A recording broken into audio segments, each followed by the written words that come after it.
Yellow Productions presents a video review of the Westin Moana Surfrider Hotel on the island of Oahu in Hawaii. I'm Chris, this is Yellow Productions. I do travel guides that are fun, informative, and entertaining. And in this video, I'm going to be telling you everything you need to know if you're considering staying at this hotel, including the common areas of the hotel, the neighborhood around the hotel, and the inside of one of the rooms. This room, a king-size room in the Historic Banyan section of the hotel. This video is part of my series on Hawaii. If you'd like to see more Hawaii travel guides or reviews of other hotels in Waikiki, you'll find links in the description below or at the end of this video. The Westin Moana Surfrider Hotel has 793 guest rooms, including 46 suites. It's a collection of 3 different buildings known as 3 different wings. The main wing, the Historic Banyan Wing, was built in 1901 as the Moana Hotel, the first hotel in Waikiki. The Diamond Wing was built in 1952. It's got a few more stories, and the really tall part of it, the Tower Wing, was built in 1969. When the Moana Hotel opened in 1901, it had 75 guest rooms. The original room cost was $1.50 a night, and it runs a little more than that now. Room rates start at about $300 a night and go up from there. In Hawaiian, Moana means open sea or ocean. The Moana Hotel has always been considered one of the better hotels in Waikiki. In fact, it had the first electric-powered elevator in the Hawaiian Islands, which is still in use today. The hotel was designed with high ceilings, cross-ventilation windows, and extra wide hallways to accommodate the steamer trunks, the big luggages that people used to bring here on boats when they would come to Hawaii. The hotel is also famous for its historic banyan tree in the center courtyard. It was planted in 1904. At that time, it was only 7 feet in height. Now it's 75 feet high and 150 feet across. The main entrance to the hotel is up a few steps in the center of the Historic Banyan Wing. When you walk in the lobby of the hotel, you feel transported to a time of old grandeur. There's a chandelier in the middle, historic pieces of furniture. It's just a really neat vibe to the lobby. Well, if you come in, you turn right from the lobby, you'll find the concierge desk, the bell desk,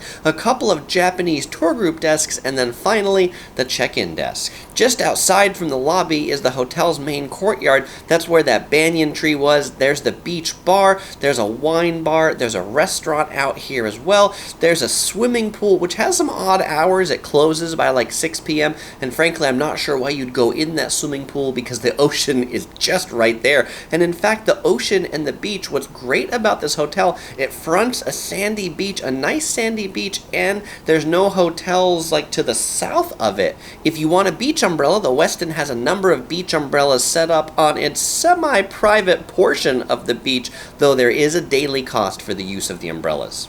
Just up from the swimming pool is the Beach Club. This is the Westin's concierge or executive lounge for Marriott Platinum or Platinum Elite members.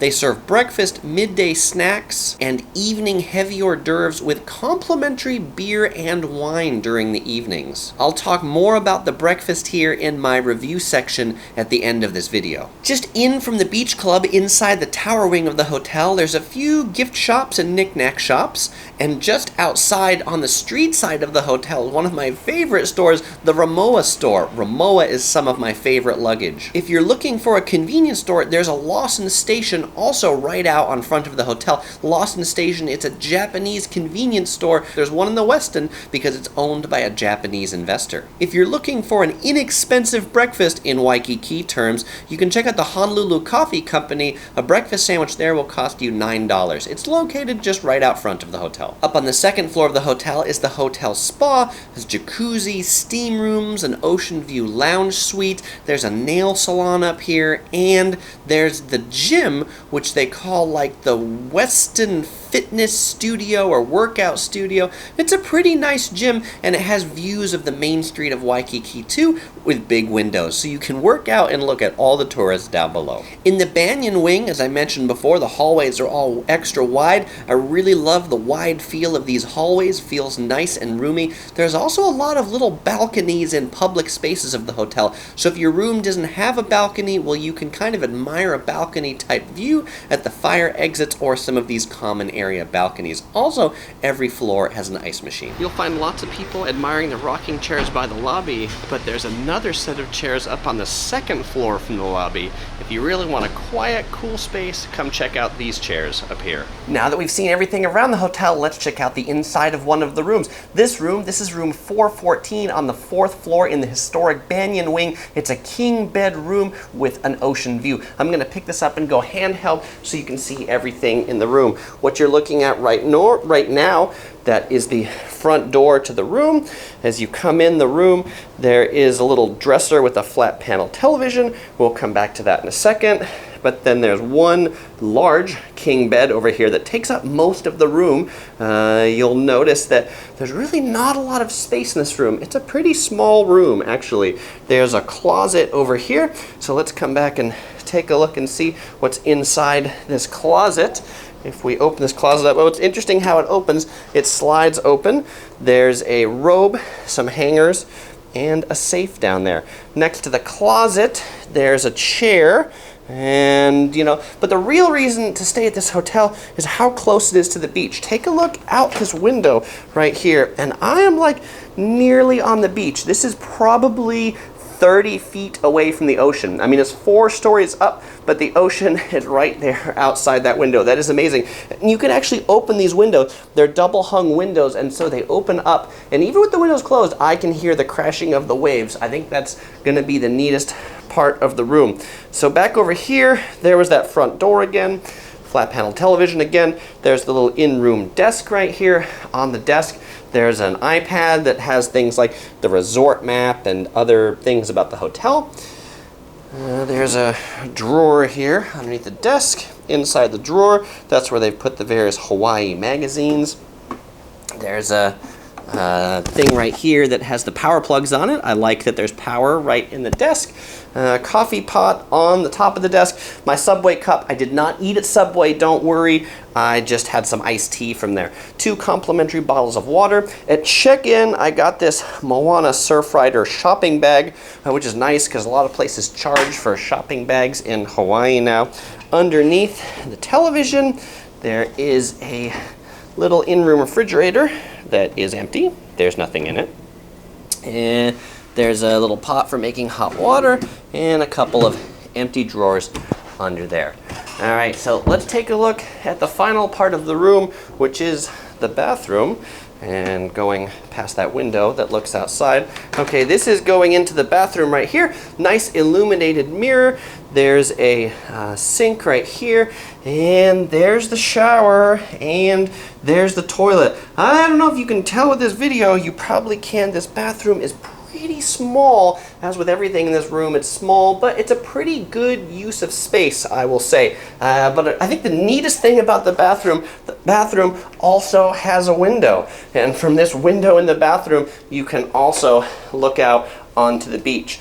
But owing to the historic thing about this hotel, right, these are double hung windows that have like chains right here to keep them up and down, and like a gear thing and weights in the window. So when I open the window, that thing actually moves, and it's too heavy for me to do with one hand.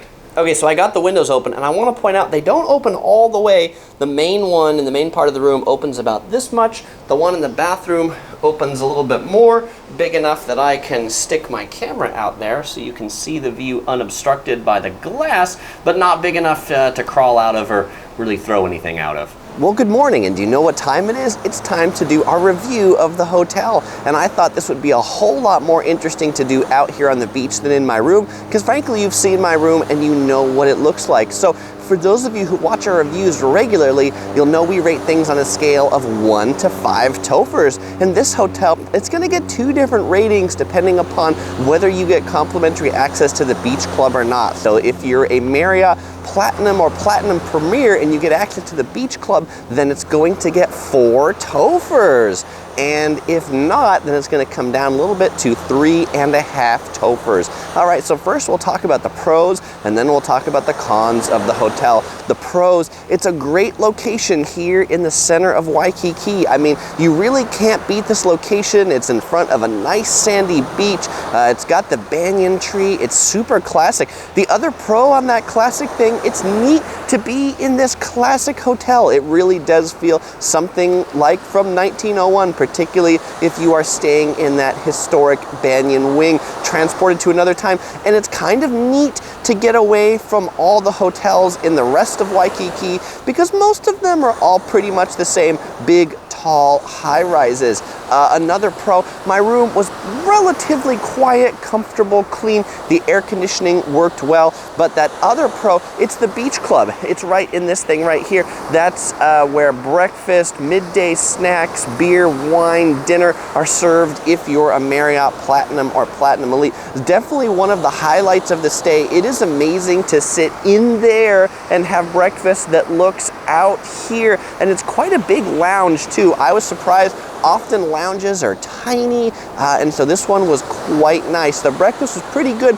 They call it a continental breakfast, but there were 4 breakfast items on the breakfast, even watermelon juice to drinks. And then for dinner, they had about 4 hot items like chicken wings and things like that. Most interesting though, they had kimchi there for dinner. Miso soup. This place caters to a lot of Japanese, so you'll find a lot of items that Japanese will like on the buffet. Okay, so that all sounds pretty good. Well, what about the cons? Let's talk about the cons. Well, the price. This hotel can be expensive. Rooms start $300, mid 300s, and go up from there. So it is not cheap. And the rooms are small. The rooms in the historic Banyan Wing feel like rooms that came out of 1901, probably because that's when they were built.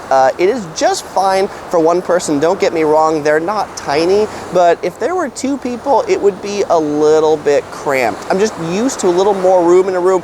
It's still bigger than Japanese standards, but not by much. Another con, although the room was quiet, because it's kind of small and the bed is near the door, I could hear sounds from the hallway quite a bit. Doors opening, doors closing, luggage wheeling down the hallway. I mean, it wasn't bad because it wasn't noisy, but I could hear the stuff. Also, because the windows are these old historic double hung windows, I could hear the noise from the main street in Waikiki, you know, ambulances, music, things like that. But I guess that's outweighed by the pro of it's right next to the beach, so I could hear these waves lapping up quite a bit too, and so that was nice. And it didn't really bother me. The combination of the air conditioning and the waves were pretty good, but just know that if you are a light sleeper, you might be bothered by some of the noise in the historic Banyan Wing. Another con of the hotel is the parking situation. You've got 2 options. Valet parking, which is in front of the hotel, and not a good option because there's a lot of Japanese weddings here, and if you're trying to get your car when a Japanese wedding is here, good luck because the valet will be mobbed. The other option is the self-parking structure, but the self-parking structure is not at the Westin. The self-parking structure is at the Sheraton Princess Hotel, which is across the street from it. You park over there and then walk over, and it's kind of a weird parking structure. There's not really elevator access to most of it. If you do need an elevator in your self-parking, go up to the top 2 floors and you'll find these weird little doors that you can take an elevator into the Sheraton, walk to the Sheraton lobby, and then over to the Westin. It's not tremendously far. It's like a 5-minute walk, but it definitely seems like the Sheraton could invest a little bit more in the parking garage because it really wasn't all that nice. But I mean, overall, I really enjoyed my stay at the Westin Moana Surfrider. I think it's pretty neat to stay in a hotel that does transport you back to 1901 and feels unlike the rest of the hotels in Waikiki. Thanks for watching this video. If you enjoyed it, you might like watching some of my other videos from Hawaii. I've got more hotel reviews, including more hotel reviews from Waikiki. I've also got videos on the best cheap eats in Waikiki, which you'll definitely enjoy if you're coming here. You can find links to them here, or you'll find links in the description below. Well, I won't say goodbye because I'll see you in the next video. See you over there.